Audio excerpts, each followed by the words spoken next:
The holidays are here, and nothing warms the soul quite like a festive coffee creation. So, let's whip up something special. A peppermint marshmallow latte. Sweet, creamy, and oh so minty. It's like a cozy hug in a cup. And here's how we make the magic happen. First, brew up 2 cups of smooth, low-acid trücup coffee. A medium roast is perfect to go with on this one, but follow your heart and your taste buds. Now for the creamy, dreamy part. Heat up a half cup of half and half in a small pot. I know that almost sounded like fractions in math, but trust me, it's way easier and more delicious.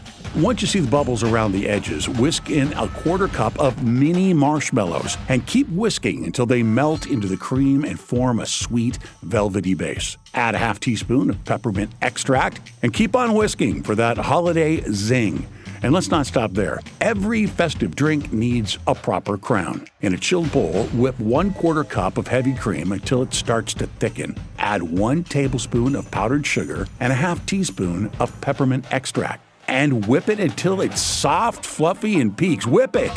Whip it good until it's fluffy as freshly fallen snow. And here comes the assembly line. Pour half the hot marshmallow cream into each cup of trücup coffee. Top with a generous swirl of peppermint whipped cream, and then sprinkle crushed candy canes on top. And since we're at it, let's just garnish with a whole candy cane, because we can. And there you have it, a trücup peppermint marshmallow latte that's the perfect sip for a chilly winter day. Sip, savor, and celebrate the jolly holiday season.